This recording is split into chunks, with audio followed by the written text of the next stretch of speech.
All right, you ready to do this? Yeah, sure. Cheers. Cheers. 7, 6, 5, 4, 3, 2, 1. You'll never have the sacred stone. Oh, this you crazy mother. The Savachi syndrome, I'm telling you, I'm... You're like, well, holy shit, that was crazy.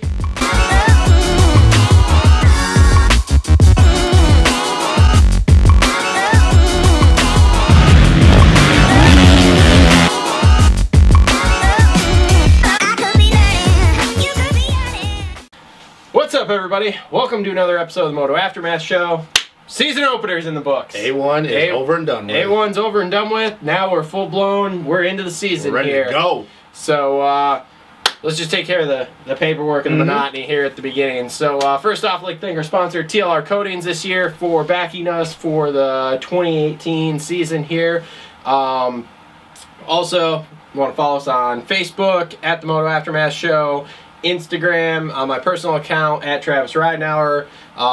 Subscribe to this video, like the video, comment on the video, which I know a lot of you guys are doing. Yeah. Tell me how wrong I am. We suck, apparently. Because, yes, we are wrong a lot, and it's... Well, there were a few things we were wrong on. There were a few things we weren't wrong on. So let's there were a few things I was wrong on. There were a few things that... me and Matt were wrong on, and there was a few things we were right on. So it happens. So anyway... yeah, don't forget to Teespring. You can go on there. Link is in the description. Buy the t-shirt. Helps us out a little bit. There's some Amazon links in the description. If you click one of those and go buy something, that helps us out a little bit. There's a Patreon, which I'm still trying to figure out. Luckily, no one's gone on there yet. So you can donate that way if you want to. Am I missing anything? Donate 10 cents. Yeah, I mean, whatever. 5 cents, a penny. The thing on there is like $2. Yeah, so exactly. Go for it. If you like it. If not, just keep just put the video on replay. That helps us too. I don't really care. I can make some money that way for production costs, food costs, race costs. Because hey, it's almost time for me to go to some races. I'm excited. Anaheim 2 and Phoenix. I will be there. If you see me, say what's up. Like what's up? What's up? Savachi syndrome. Savachi syndrome. Say that to him. Say that to him too. He always likes getting in and talking about Joey. Yeah, I'll bench race with anybody. Doesn't matter. So, anywho, let's talk a little shop, talk track from last night. What'd you think of it? I do like that they sifted. I know that was a big deal. Keep talking about it. We luckily didn't get as much rain in Southern California like we did last year when we were there. Thank God it wasn't a monsoon this year. Yeah, thank God there wasn't a monsoon. You know, it helped. You got all the chunky stuff out of there, all the marbles and stuff. You know, so instead of the traction just going to one part of the track or one part of this dirt, it just basically was a smooth surface, traction all along. Although I think too many people got a little bit too excited in those heat races with how loose it was because I think they thought they had too much traction. You saw a lot of loading up on the clutch, you hitting the hard base, and that's why it got so square edged. But like I said to you before we went on, typical A1. I mean, there was nothing gnarly. The on-off sections before the triple were pretty good, but did you notice, though, how on the backside of the landings they were more flat, and that has to do with Canard working with Dirt Works. You didn't see these peak landings where if you frame it you were going to endo. Nope. You just kind of absorb it with the rear end and stuff, and you know the flat corners, that's part of it though. So disappointed with the flat corners. I thought we were getting nets, bro, and I was pumped. I was like, yes, nothing but bull turns everywhere, and everything was flat. Oh yeah, well, example like that left-hander after you came back across the start, like everybody sweeping wide to square down and then, you know, roll 3-3, like you have to track so far to the outside just to go to no rudder berm, and you're like, now wow, the question is though, do we have no berms on the outside because of they didn't want to use the nets, or that's just the amount of dirt we had? I honestly think that it takes a lot to sculpt a bull corner, like a perfect bull. Because if you look at a lot of the berms, a lot of the 180s nowadays, they're not bull corners like what it used to be, like when I was growing up in the 90s and stuff. Like, it flattens out at the top. True bull corners round up all the way from bottom to top, and like, people are like, oh, well, you know, those guys are best in the world. But it truly does take a lot to sculpt a bull corner and make it perfect without it blowing out at the top. So I think it's just one of those things that it's so hard to do week in and week out and perfect it, that I think that they'll just say, hey, we'll make a 180 here, but we just make it super wide, so if somebody can go out to the outside, we can hit a fast line. But it's just so slow to do it. I guess. But I mean, it is what it is. Like I said, I think that since they got if people came back and said, hey, other than the fact that it was easy, we like it, it was okay, then I think that you'll see a little bit more technicality come this weekend when we go to Houston. Yeah, maybe. Yeah, overall, I didn't think the track was super technical. No. There were a couple things I didn't like. Number one, that section after the start there, like you said, it was that flat turn into 3-3. They made like that little roller thing before it, or the dip, and it really, it threw things off. And, you know, it was tricky for a lot of different people. If you watch closely, there were a lot of different people had troubles with that. You saw Kenny was the first guy I saw. Did anybody do that in the 250s before him in the heat? Hill was doing it pretty much almost the whole entire day, going single 3-3. I was going to say. He was the first one to do it on the 250. Because it was, I mean, that was really fast. But you just have to track out so far, though. But then again, it also, because of the way they built that, and it was, the jumps were so small in that section, then you end up like Blows, and you fucking push through the first one and just nose over and slam yourself. And the other thing I didn't like, that little double-double before the triple that Dino crashed out on and almost took Kenny. Like, it was like you had to pick up so much speed to make the first one, and then all of a sudden you just basically launched in the face of the second one, and then if you hit that too fast, it threw you into the face of the triple. Hell, even, who was it? Jeff made the comment of, well, they have to set Eli's bike up in his heat race there so that he can jump into the face of that triple and then go. Well, and I mean, I know these guys are the best in the world, and I know it's kind of a technical thing and whatever. I don't know. I didn't care for it because of the flow, and probably this week everyone will come out and be like, oh, the track was fucking awesome, and we love it, and this, that, and the other thing. You know, it'll be like us with Monster Cup, where we didn't care for that track, but everybody thought it was great. Well, another thing I think they need to do is the on-offs and stuff. If you're going to have that many on-offs, you'll see it a lot of the practice tracks now and stuff. You know, if you're going to do an on-off, you know, you can basically, you got so much forward momentum, you can just kind of flick forward. You can kind of even stay in it, and it's just kind of natural to keep the rear wheel spinning when you come off the top. But they need to make them lipped out right as you exit off the table, because you've seen so many people, even the 450s, just dropping off. And because the tables were a little bit longer, you had so much forward momentum when you came off of it, the bike would actually want to plant downwards. And you've seen guys bouncing into the triples and stuff. Like, I think Hill in the main, like, tagged it like 5 different times. And one of the times he had to check up on the triple. And it's like, if you're going to make it that long of a table, make a lip at the ending so you can just kind of double off. Because like I said, the bikes, they're creating so much rotating mass that when they come off, they just drop in.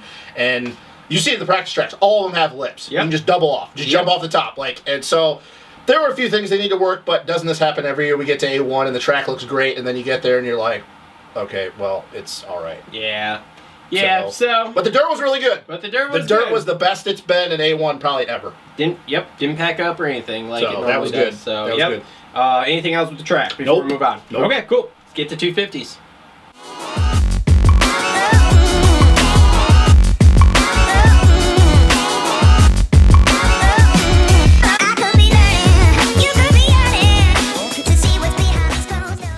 All right, 250s. We'll start with the small displacement here first. Do you want to start from the negatives and go to the positives? Or yeah, I think it's better to start with the negatives and then go to the good stuff. Okay, so let's start with my negative thoughts for the night. Number one, is Christian Craig the most biggest waste of money on Geico Honda's team? Yeah. Waste of time and money? No, I don't think so. You don't think so? No, because I think that all this talk of him being a championship contender, I think that too many people are putting emphasis on 16, what he did there, and obviously everybody knows the disaster that was last year, which he never should have been on East. His style just doesn't fit it. I can go over and over. He's so smooth. He rides with his legs. Like, he's not an East Coast guy. He's a hard pack guy. He's a Cali kid.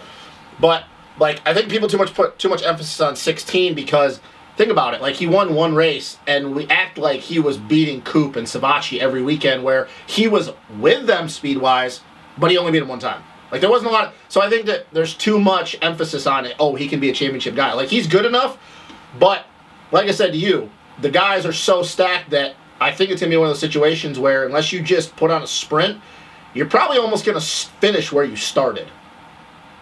I mean, yeah, you're probably right. I was super unimpressed with him. Yeah. When he won the heat race, I thought, okay, cool, back on the West. Well, yeah, right here. Yeah, I was gonna say, right as we're watching it, Yeah, he wins his heat, and I'm like, back on the West, everything's cool, we're fine. Yep. And then gets in the main and just fades. Well, and I'm like, huh. Let's that's a thing. Not to pump another show, but let's the 250 preview show for Pulp. What did Jason Wygant talk about?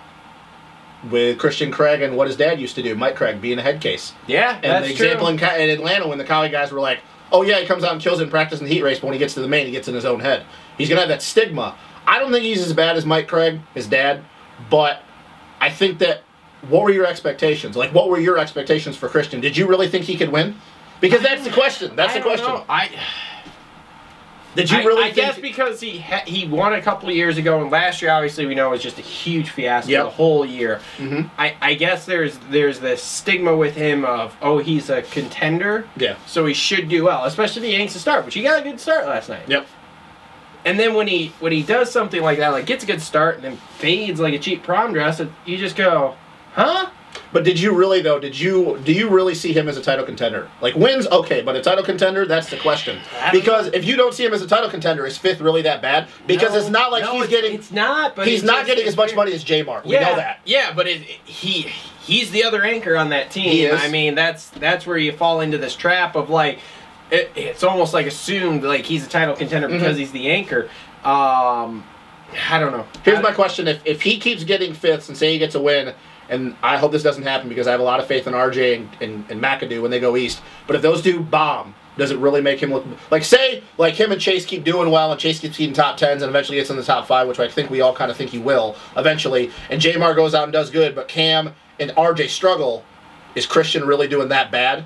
Because he'll be the second best guy. Like, I get what you're saying, and I completely agree. No, I'm not arguing If he was making J-Mart money, I would agree completely. But if he's not making J-Mart money, and from what it sounds like, he's making exponentially less. Not substantially, like a lot less than J-Mart.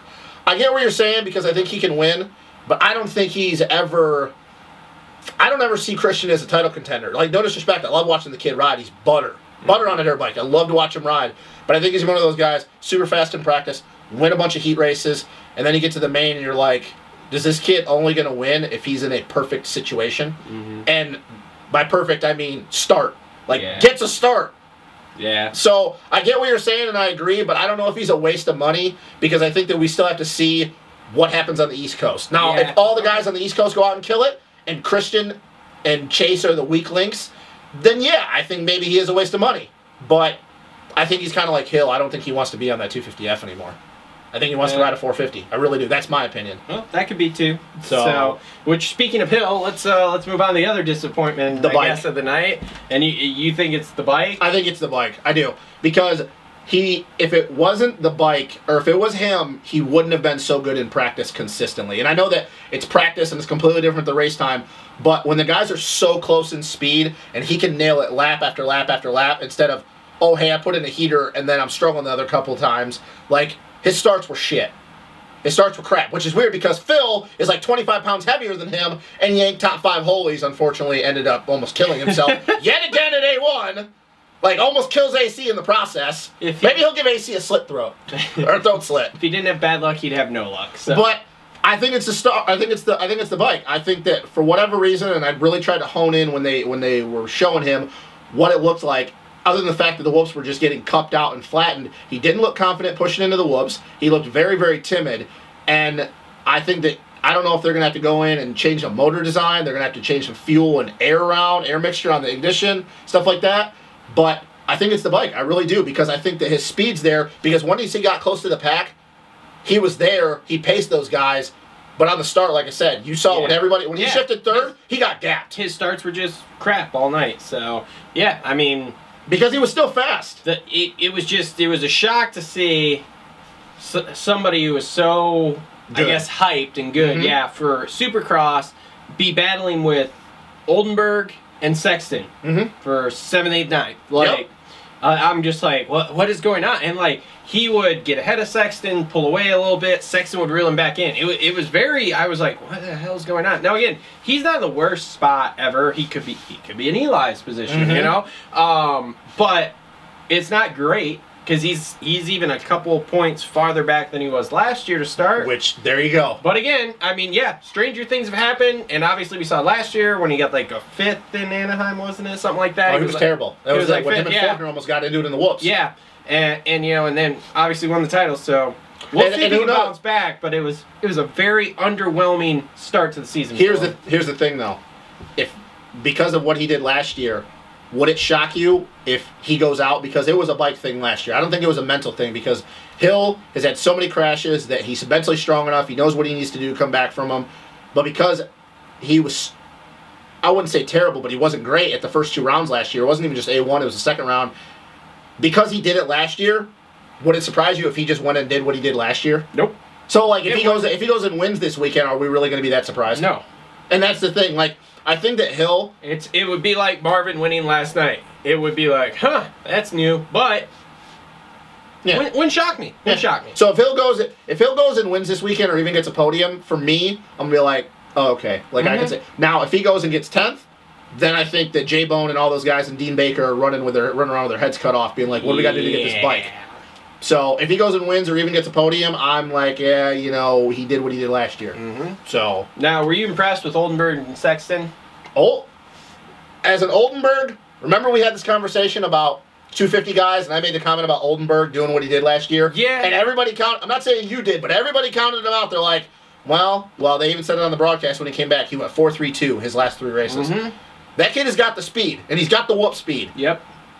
I just don't know if his starts are consistent enough. That has been always Mitchell's problem is since he's been a pro is his starts are terrible because he's so big. He's on at Yamaha now, so he's got power. But what did he get, like 12th off the line last night? Yeah. He's a big kid. He's a big kid. Yeah. As for Sexton, I'm just happy he didn't break his femur. yeah, that's true. Yeah, I mean, dude, he finished, what, 7th, 8th? Right behind Oldenburg. No, 2 spots behind Oldenburg because Hill got passed by Oldenburg on the last lap. He was in the top 10, though, right? Yeah. Oh, yeah, he was 8th. Yeah, he was like 8th. I think he was 8th. So, I mean, I feel like for your Supercross debut, basically, okay. Were you, even though Oldenburg did better, I don't think it's that easy of a question. Were you more impressed with Oldenburg or were you more impressed with Chase?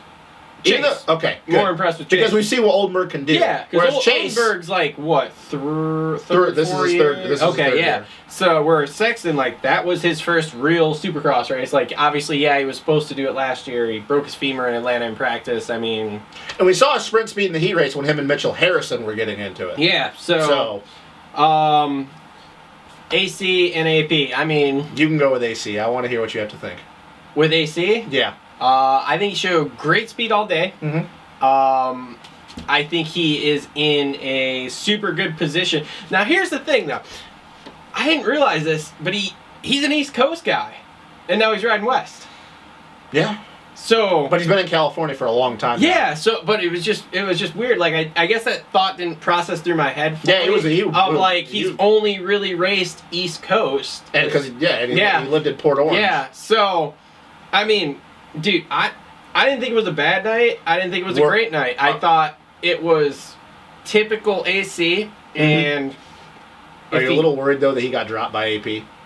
No, because I think AC is way more consistent than Plessinger. Oh, that I don't where disagree Plessinger had a good night there and dropped him and felt the track and did well. He's not gonna do that week in and week out. I mean, maybe. Okay. Let's correct the statement. Maybe he will start. It's to do section that to section. Remember, it's section to section. Not even lap to lap. But from the data we have, to use Jason Wygat's term, that is not there for him to be that consistent. Where AC can be consistent. I mean, we saw it last year. He was top 5 every single race.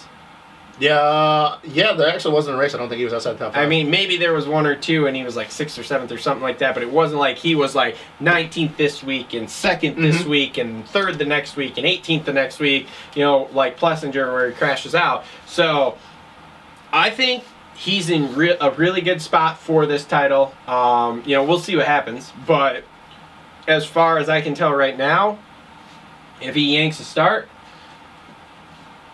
I don't see why he can't win in this class, even as stacked as it is. I don't know. You know, it's crazy because I said that I thought AC was going to win the title if Hill and JGR couldn't get the bike dialed in. I said that if Hill rode like he did last year and the bike was good, I thought Hill, nobody can touch him, proven from what he did last year. But here's my question to you on AC because I pretty much, I can't say anything different because I agree with all those statements. AP, we know how fast he is. We know the insane stuff he can do because he's so long. He's so technically skilled. But he's not consistent. He's literally section to section. Like, his whoop speed we always know is good. Lengthy kid. But he was the first one that little hip double-double after the finish to swing wide, square off, and 3 into the corner. But he didn't keep doing it. It was faster, but like he didn't keep doing it. Like Seattle last year, that rhythm section after he came around to start where he was going like quad, quad, quad, or whatever the hell it was.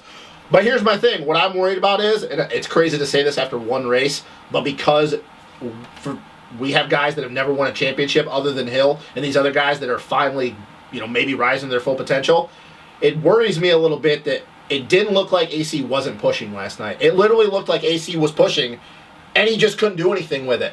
That's my thing is that even though we know that AP is not going to be consistent week in and week out, is AC as fast as we thought he was? Like, because of all the hype, like, it's crazy for me to say that after one race. But because it's AC, you know what I mean when I say that? Because it's AC, does it worry you a little bit that, because it's not like, oh, he caught onto the back of AP and he was marking him and then AP pulled away from him and then AC just said, screw it. Like, I'm just going to settle in. Like, no, he kept pushing. He had nothing for him. Like, he couldn't close the gap back up. Maybe it was just the track, though. Like, it might have been. He couldn't find a flow in it where he could catch people, I mean, I don't worry too much because, hell, look, he won Vegas last year. Yep. Like, not only did he win Vegas, he won it going away. Like, and Vegas, East-West Shootout, I mean, everybody was there, so... I know what you're saying. I don't know. I need to see more...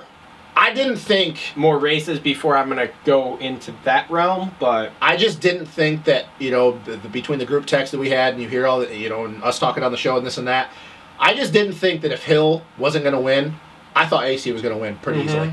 I really did. There was no way, and it's crazy, and it's almost the shit on Shane thing, but there's no way that you could have told me that with as good as AC's been riding and as mentally prepared as he's been, and it looks like he's the most prepared he's ever been, riding with Kenny, he's got his new trainer, he's packed on more muscle, he's looking like a beast. Yep. There's no way, if someone would have told me Hill's not going to win, that AC isn't going to be the second guy to win. There's no way. I wouldn't have believed anybody. Yeah. I would have thought AC would have won had Hill not won. Yeah, but then again, you get to Anaheim, and it's becoming Shane's house. Well, for the 250s at least. Before we go to Shane, I got a question. You realize that there's somebody's missing on this list to talk about, right? Who do you want to talk about? You do realize a certain other Cali guy is missing on this list that finished right behind AC. Who gives a crap about him? He didn't do nothing. He caught AC.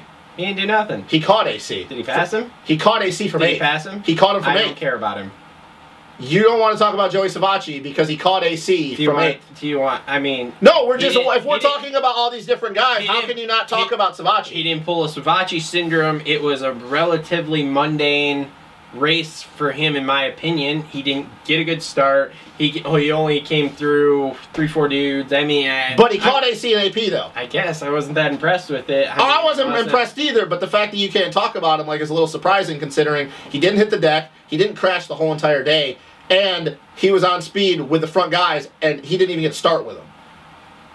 Like, I bet you if you go back and look at his lap times, I don't know this for sure, but I can almost guarantee that we know that McElrath had the fastest lap time, but looking from what it was in the heat race, Savacci probably had a faster lap time than AP and AC did. Yeah, probably. Maybe. I don't know. But, I don't know. He wasn't on my radar for anything. He just I just figured if we want to talk about Craig, he didn't do stupendously bad, where I'm like, hey, look, Savacci sucks tonight. He didn't do stupendously good, where I'm like, huh, that's weird. Well, not weird. It's a normal thing. He wins a couple of races and then nothing. So I just figured if we were going to talk about Craig, do you want to talk about how he's running from Osborne by racing the West Coast instead of the East Coast? No, you do realize that's a Martine thing, right? Yeah, I know. Okay. No, he's not running from anybody. I thought it was funny they brought it up on the broadcast even last night. They always bring that up. They want to talk. So what happens if we get to the East-West Shootout and McElrath just spanks Osborne? Oh, I mean, whatever. We will get into that in the East thing, but like I don't subscribe to that theory. Nobody runs from everybody because you always race them all the time. Yeah. Like, you're not running from anybody. Yeah, but let's get into Shane here because we're getting a little long here on the 250. So let's get to Shane here. Shane did what Shane does at A1, which is last year. Whole shot, lead the whole race and run away, and I mean he dominated. There isn't a whole lot to say other than he dominated. That's the difference is now, because now that he's done it 2 years in a row and he knows he can be a title contender, he looked a little bit more confident this time around. Yep. He looked a little like last year, like he wasn't erratic. There was no real separation other than the far side where everybody was going 3-2, or some guys were going 2-3 or 2-2-1. Shane this year, when he got the start and gapped everybody, like there was no time where I looked at it and I go, man, Shane just looks like he's pushing the edge way too hard. No. And that's not Shane. He's smooth, but I'm like, man, you know, his breaking points are good. His technique through the corners, leaning in, letting the rut carry him through his time. Like, he didn't look like, there's no way this isn't going to happen again. He looked great all night. So, here begs the question, since there's no reason to go any further on him, why do we keep not bringing him up when we do these Supercross preview shows? Not just us, everybody. I think he flies way under the radar, and then... But how is it, though, that just like last year, he flew way under the radar coming in and because he was hurt. Yep. Then he comes in, wins the first two. Mm-hmm. First two? Yeah. The first two. Third one, has a bike problem. And was winning, by the way, by quite a bit. Yeah, when he had the bike problem. Mm-hmm. And then, so that killed his title chase at that point. Yep. Then came back in Salt Lake and won. Then over the summer didn't really do a whole lot. I think it's because... He's not an outdoor guy. Yeah, I think it's because he's so drastically different in the two. Like, don't get me wrong, he's not a Mookie where he doesn't want to race outdoors. No. But he just isn't good at it. You know, he's a top 10 maybe dude outside. Top 5 every now and then, but yeah top 10 consistently. But indoors here he kills it. So yeah, so like I said, I think that puts him way under the radar. Like if the radar's up here, he's like way down here, and then you have everybody else in between. You have AC, AP, Savachi. And he's more consistent than those guys are. Hill. Like, let's be real. Yeah. You know, like who was it? Ricky or Jeff last night Ricky said it. Yeah, that last year, like that was his title. Mm-hmm. And you know, the bike problem cost him. And I don't disagree with it. So here's my question, and this is forecasting way ahead, and by no means am I saying this is going to happen, but say Shane wins the West Coast Championship this year, and then he goes to the East-West Shootout and he waxes Osborne and this and that. Like I said, I'm not saying it's going to happen, but just say for the sake of it he does. And then he goes to the 450, and we know everybody that's moving out of this class to the 450. Are we going to actually have to start having a serious conversation, not for outdoors, for Supercross, that Shane might be the best guy in Supercross out of the 250 group when he goes to the 450? I mean, there's a possibility. I think it's just because, like you said, he flies under the radar, and we don't think his ceiling is as high as AC or AP or a Savachi or a Hill when they're on it. But if he wins this title, and he does it pretty convincingly, like, we got to start thinking about it. Like, maybe he's going to be better than all these other guys. We just got to, like, hey, we fucked up. We screwed up. We screwed up. Yeah. We were wrong. So, yeah, I don't know. We'll see. I got to see more. Again, I want to see more. At least with McElrath, you know that this is not a flash in the pan. No. This isn't that. So, like I said, I got to see more, but... Top 3 for Houston this weekend. Who do you think is top 3 in the main? Since we did that for outdoors. I'm going to go with Hill, AC, and Shane. You think Hill wins? Or in the reverse order? You think Hill wins, or you think Hill gets third? And I think Hill gets third, AC gets second, and Shane wins. I will say that Hill gets third. I agree with that. I think that AP gets second, and I think McElrath wins. Okay, cool. Anything else you want to talk about 250s before we... No, I mean, I kind of covered it all. All right, cool. That was it for 250s. We'll move on to the big bikes.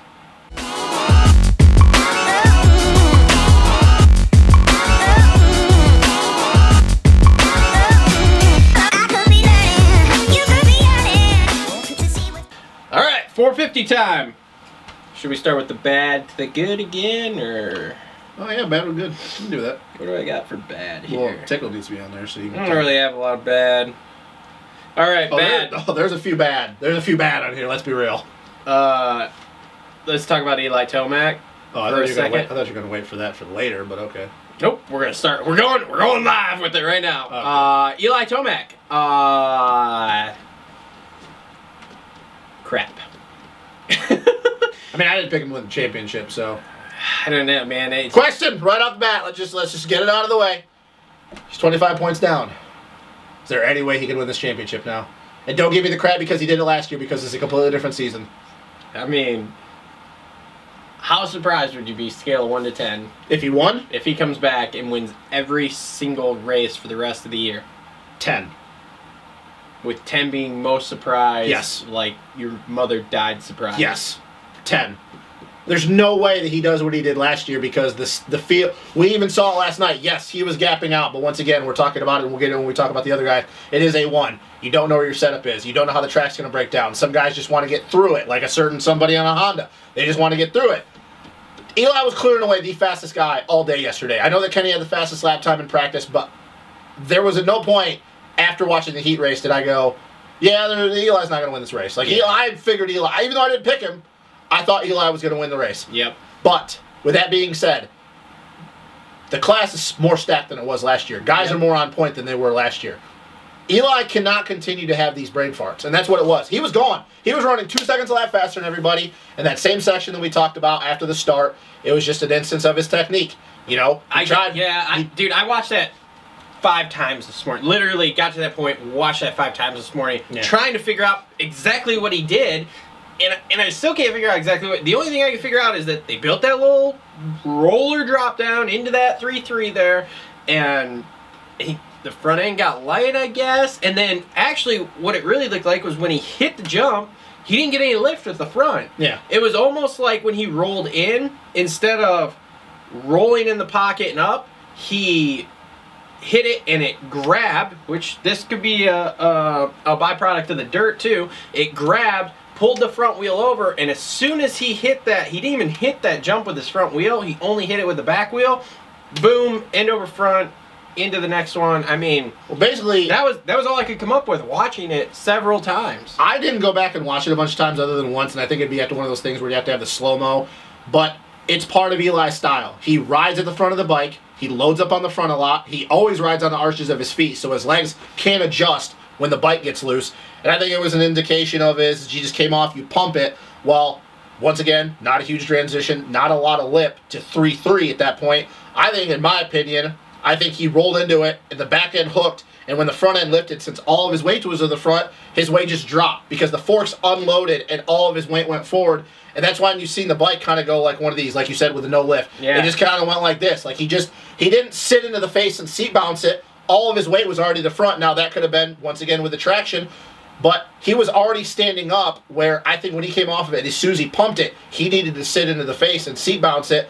But back to the original point with Eli, there's no way I see him winning this championship now. Yeah. There's no way. I think it's over with. Like, I know that we said last year that after Kenny got hurt, and I said, well, pump the brakes. I don't think Dungey's going to win it. Something going to happen.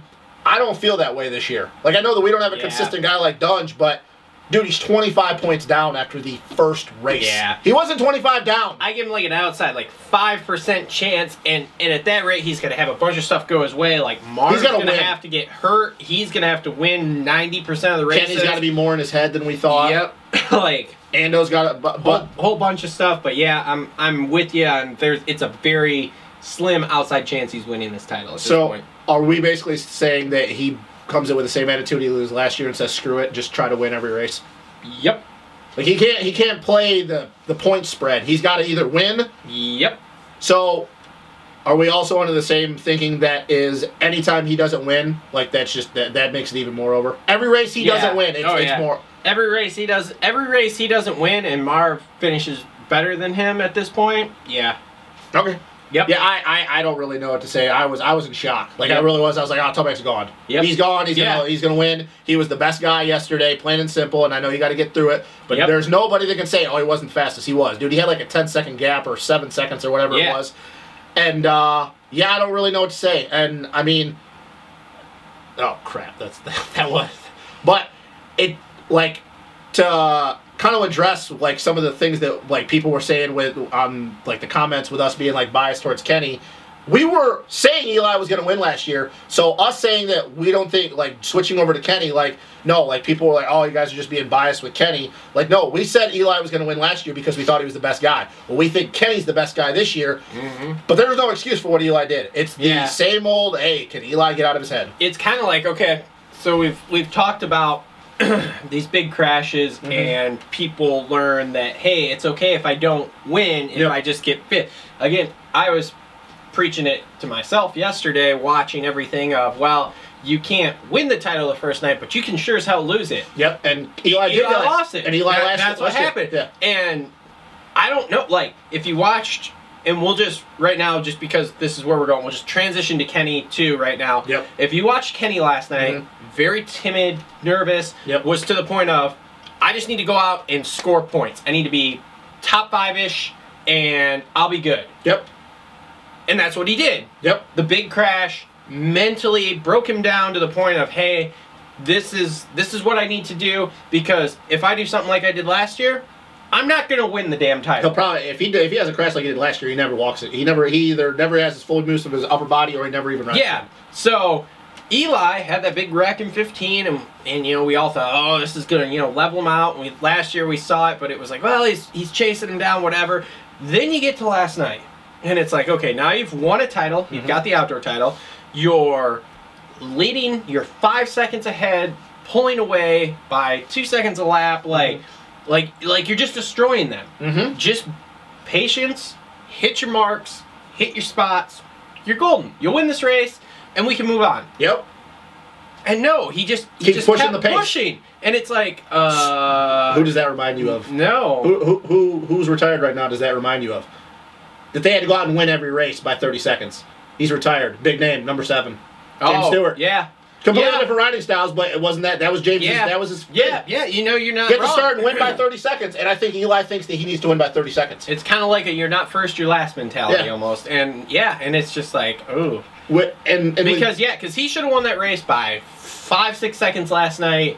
No problem. Right, and watching it. Yeah, right now. I mean, no problem. And instead now he's 25 points down. Put himself in the hole again. Next to no chance of winning this title at this point. I mean, so here's my big question, and then I'll expand on Kenny. But the last thing on Eli, if Eli doesn't click off wins, does he implode completely?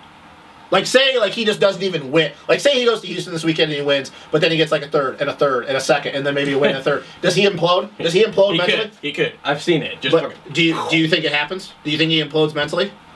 He could. Because now he's got the pressure to win. Not only could he could implode and hit the deck hard again. Does that worry you? A little bit, and then he can't defend the outdoor title. I mean, I don't know. We'll see what it brings. We don't have any solid info on what other the than the fact that he is. has a shoulder contusion. Yeah, so I don't know, because it was weird last night too. It's like I'm almost to the point of like, does he really have a shoulder injury, or was he just so ticked that he pulled off? Because dude, he got up and rode. Well, his pants buckle's not buckling like now. Yeah. A-Stars has got to be like. Really? That was funny. Really? And then people are like, well, Dunge would have rode with his ass hanging out. Yeah. I mean, I don't know, man. It's a weird situation. I question the official story of him having a shoulder. I mean, he definitely hit the ground hard, hit it, and it hurt. But he looked fine after he got up. He got up and rode for 3 laps. 3 laps. 3 laps. Yeah. And I mean, he rolled one of them, whatever. But it doesn't matter. He didn't look like he was favoring one side of his body or not. So I don't know. But let's move on to Kenny. I agree, though. He was trying to get through the main. He had the fast heater. He was kind of up until that point. It was 2 laps to go in the second qualifying session. He was hovering around 3rd or 4th, was a half a second off, and then he put it in, and I go, is it believable, or is it just he got lucky and got a clear track? Yep. Then he goes to the heat race, crap start. Main, crap start. Yep. Looked pretty good in the heat race. Him and Coop got into it. Marv got into it, and then in the main, he checked him in the 4th, and when he realized he couldn't catch Barsha in 3rd, I think it started creeping in mentally. Just finish, dude. Yep. Just finish. He looked timid. He looked timid, and it's not making excuses for Kenny, because I know that people will say that. We're not making excuses for Kenny. He wasn't good enough last night. Nope. He wasn't good. He wasn't even close. If him and Eli would have hooked up off the start, Eli would have dropped him. Yep. Plain and simple. I will say it right now. He would have dropped him. But guess what? Kenny made it through the first race. He got the nerves out of the way. And now he can keep building. And got the serious racing out of the way, too, because let's face it, that heat was not easy for him. Oh, Coop made it hard. He came through a few dudes in the main, including, did you notice that he moved Pike? Oh, yeah, I see that. He ran him wide in that flat left. He came in and, flat right, bumped him a little bit, moved him out, and I was like, whoa, all right. Oh, yeah. But, I mean, you could watch it, too, in the main, and Rick even said on the broadcast, you could watch as he went through the main and was turning laps and actually moving through some dudes, the confidence that he started riding with more and more and more and more and more. Until, like you said, he got to 4th and they realized, oh, not going to catch Barsha. Nope. Let's just mail it in here and we'll be cool. But tell you what, though, when he tagged the landing of that double before the triple, that put some brown stuff in his pants, too. It definitely did. It made him realize, whoa, because he was putting on a charge, and then he clipped it. Because there was some brown stuff in his pants before. We just watched it, and like I said, if you haven't, go back and watch. Watch him staying on the line for the main. Watch his eyes and watch his upper body motion. If you were to compare that to Ken Roczen of A1 last year, you wouldn't even think it's the same dude. You could see him almost quivering. Yeah. He looked like a sea rider lining up for his first race. Yeah, nerves galore. You know, which I don't blame him. You coming back But that's from something not that's Kenny, so serious, you know- but yeah. you know that's- compared to last year, the Kenny that walked in and said, "Hey, I'm going to win. I'm going to win every single race, and I'm going to win by a lot." Yep. And now, you know, I think the injuries opened his eyes. He's really happy just to be there, just to be doing it. And he's not that far back now. He's 4th. Yeah. He's fine. He's fine. I'm not worried. Yeah, But no, we're not making excuses for him. He got beat straight up. There's no excuses. he did, and but I think he's going to build on this. He's fine. So, Tickle. You want to talk about Tickle? nah, Tickle didn't really do anything. I don't Or know. were you surprised that he didn't do anything? Not really. He was. You were not surprised he didn't do anything. He was 8th. That's nothing. He was 8th. Okay, I said he was going to be 8 to 10th, and you and Matt thought he was going to be like 5 to 7, more towards top 5. You even said 3 to 5. And Dude, I know he looked good in the heat before he freaking overjumped that. But what I'm saying is, off the corner. are you surprised? Did you think he was going to be better than No, that? I think he's going to be just like Zach did in 250s last year, and every single week he will get better. I don't disagree with that, but he was really far off the pace last night. That's what concerns me. Because he's once again, it goes back to me saying he's not a fast lap guy. And the fact that he was that far off, that's what concerns me. Well, when we get to the midpoint of the season, let's address it then. Okay, so Chad Reed last night, which we were wrong. No, Chad. Well, I mean, He made the main. whoa, big deal. He got Okay.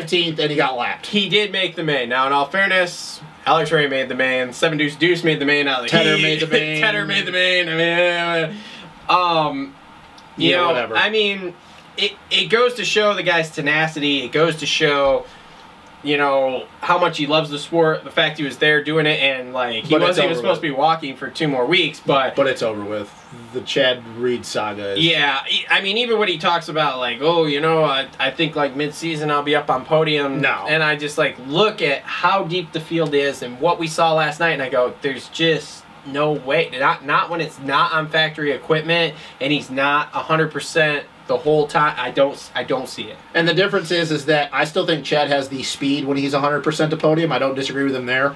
But the difference is that I think he's gonna be 35. He's either 34 or 35, whatever. He's obviously the oldest guy in the class.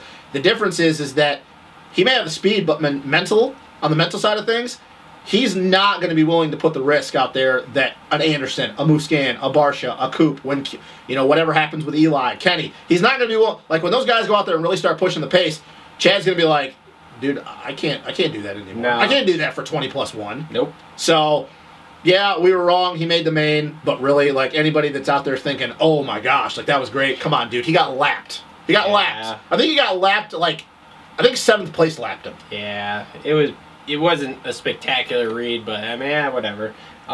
Jeremy Martin Was riding good until I don't even know what happened. I don't know what happened either Because he we was in thought 7th. Yeah, we thought he was in the top 10, and then Did that surprise you that he was riding as good? Like I said, A little bit, yeah. I don't know if he pushed the front end, somebody ran him wide, whatever. But who knows? But yeah, no, I was definitely surprised by that. 7th, yeah. But he did yang some good starts and looked pretty decent all day. But so. he didn't look like he was out of place.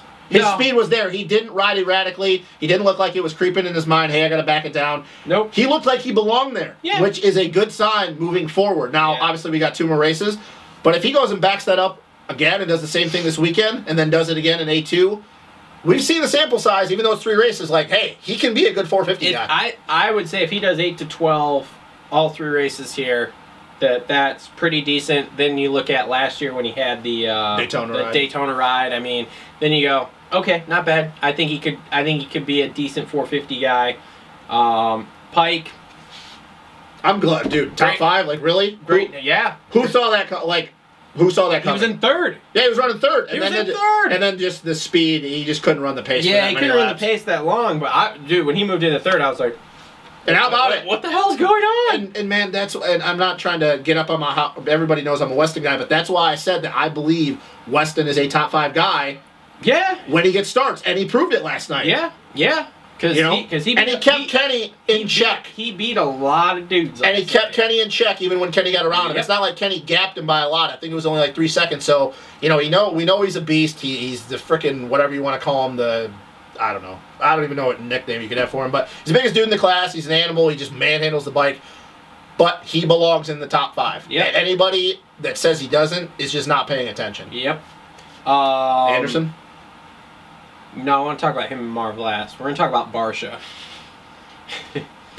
I mean... You want to eat some crow this morning? Not especially, but, I mean... You were wrong and you know it. I have to say, because I told you I would say this last night, if this kind of thing happened, I'm slightly impressed by Barsha's ride last night. I'm also slightly impressed. What impressed me more was not so much the ride, but the humility he showed on the podium. Oh, yeah. Both times. From winning the heat race to whatever, the humility was there, which was a very, like, eye-opening sign of, like, well, maybe this kid's kind of getting his stuff together of, like, well, you know, I'm not the baddest dude on the planet, and maybe I should start, you know, thanking a lot more people for what I have.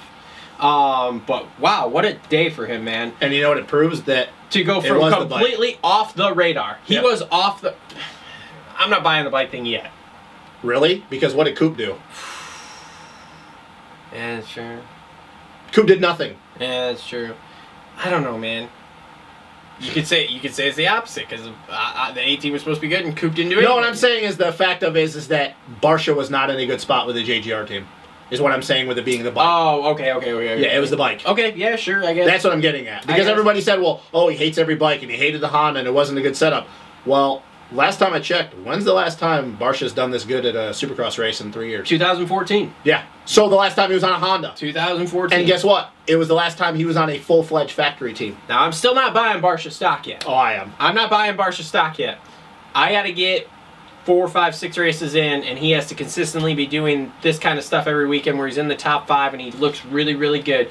And then I'll start buying some Barsha stock. But hell of a... The thing is that I get where you're coming from, but you gotta be you also gotta look at it in the sense of is that this wasn't a, like I said, to overuse the phrase, flash in the pan, because had he but it kind of was. I mean, dude, they even brought it up several times in the broadcast. He hasn't done anything like this since 2014. But he's done it. But okay, if you take out Eli, Kenny, and Chad, he's more accomplished in that class than anybody else, even Marv included.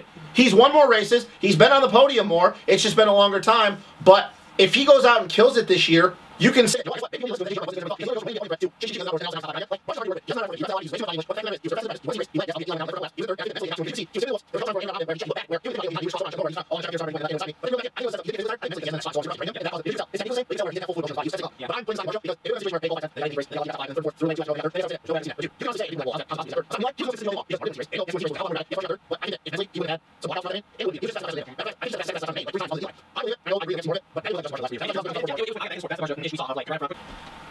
Alright, so let's move on here. Marvin Anderson. Do you think Marv is the next Ryan Dungey? No.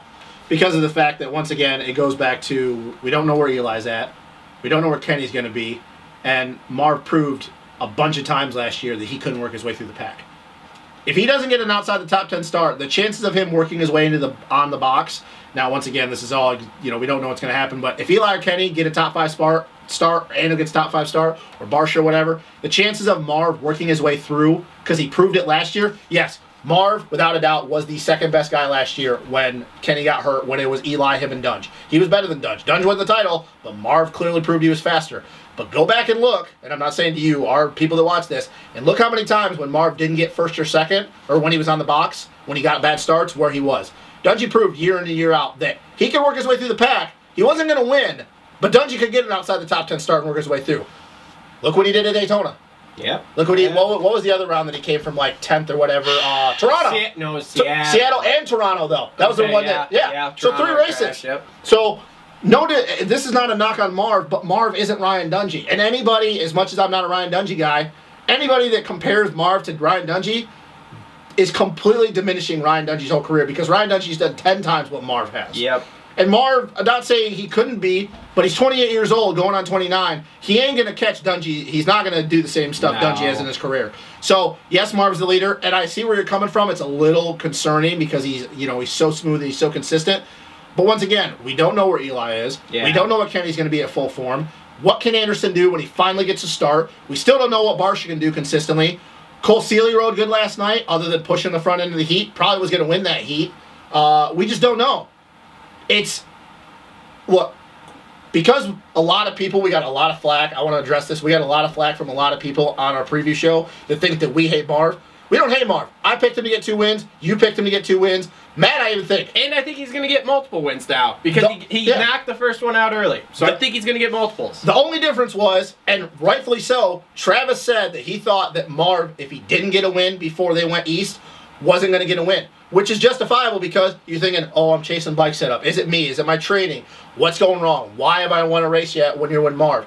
It's not to diminish anything Marv's done. Marv is obviously a clear title contender, but all last night told me is that Eli was the fastest. He made a mistake, landed on his head. Marv capitalized like he usually does because he's so smooth. Yep. But Marv even said he wasn't fast enough. There was no way he was going to catch Eli had he not hit the deck. There was no way he was going to catch Eli. He almost crashed in the same spot Eli did a few times. He admitted it. He's like, I was not catching him. No. There was no way. And Eli was fast. And all last night tells me, too, is that even though there are people that picked Marv to win, and there are people that even picked Ando to win, I think a lot of people think that it was this is Kenny and Eli's title to lose. Yep. It just reaffirms what Marv and Ando know in their mind, that they can win, because I think people kind of slighted them. But we don't hate Marv. We got nothing against him. We just don't think, because, once again, Barsha and Millsaps have more wins than Marv does in his career. There isn't the data there to support that he's going to go out and win this title hands down. He looked great last night, but it's not there. He was 2 seconds a lap slower than Eli's average lap time and was almost a second slower on his fastest lap than Eli was. There was no way Marv was going to catch him. On lap 7, he was like, I don't know, 8, 9 seconds back, and we can only assume that Eli was going to lengthen that gap out. So this is not a slight on Marv, but there's no data to prove that he's better than Eli and Kenny when they're all at their best, because even though he's only been in the class since 2016, to be real, he's gotten his ass handed to him. Yep. It took him till last year to get his first win. Kenny got his first win, and Eli got their first win their rookie years. Yep. Marv took a full year and should have won one before that. So it's not out of the question to say that Marv is a little bit further behind than them, but Marv won it. Okay, it's great. It's awesome. He capitalized on a mistake, but let's be real.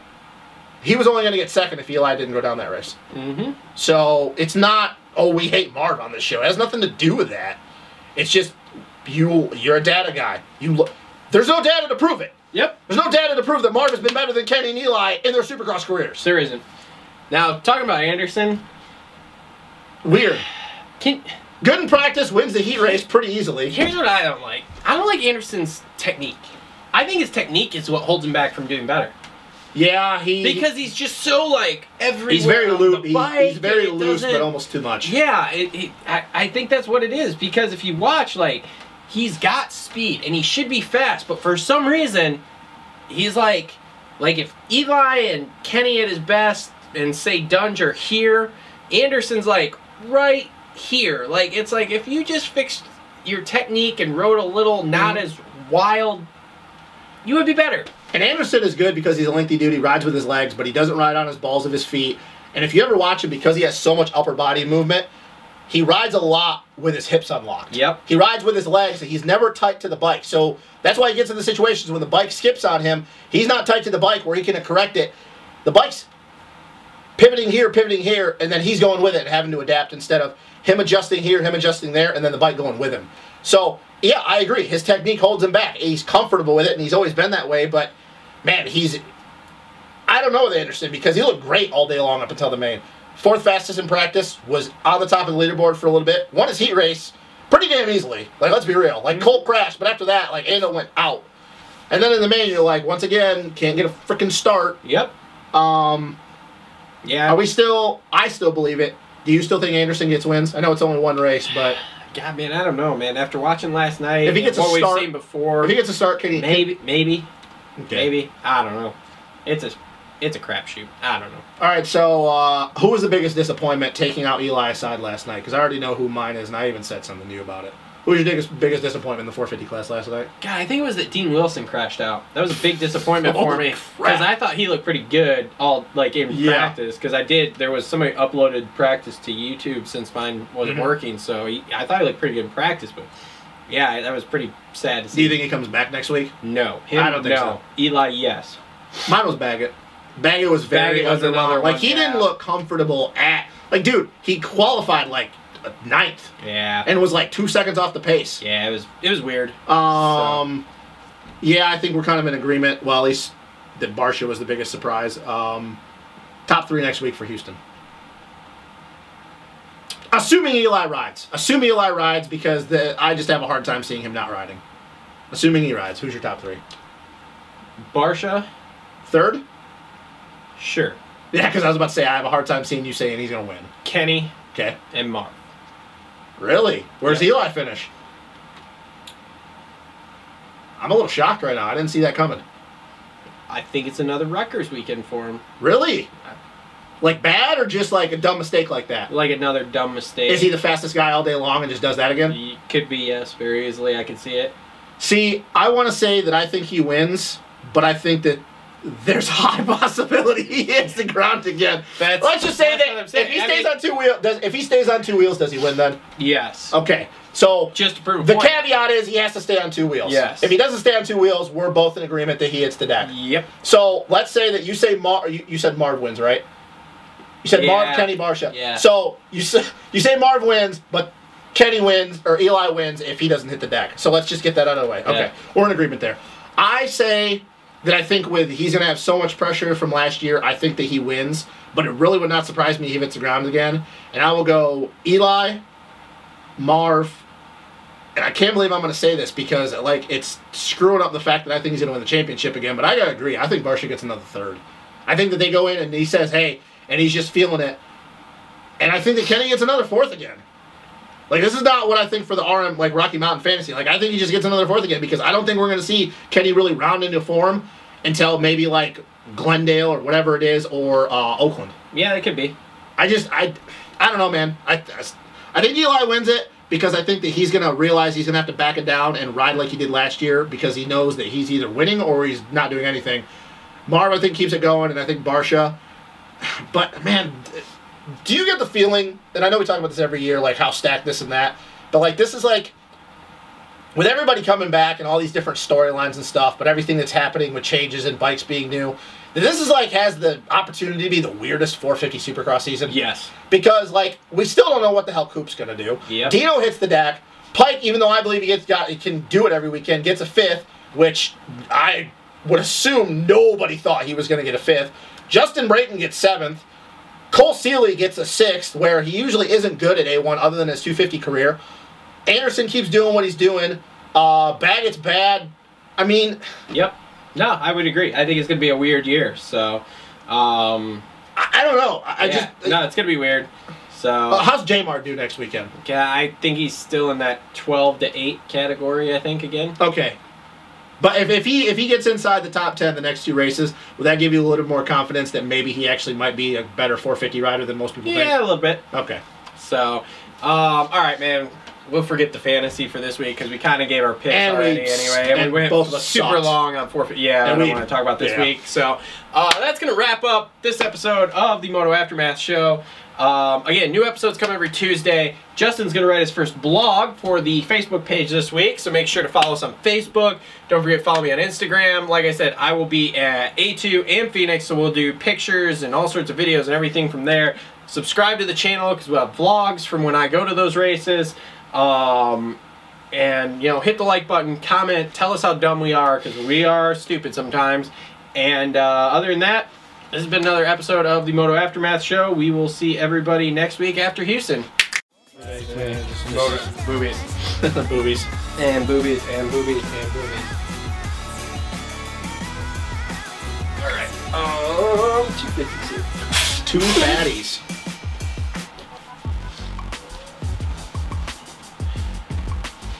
Did you happen to see where A-Ray finished? Did he finish like 17th or something? No, I don't remember. As long as he finished better than 20th. I killed it in the Pulp Fantasy thing. He had like a fucking plus 13 handicap. Jesus Christ. So I'm like, hey man, as long as he gets 20th, he's in the top 10. Yeah. Okay. So, scene 3.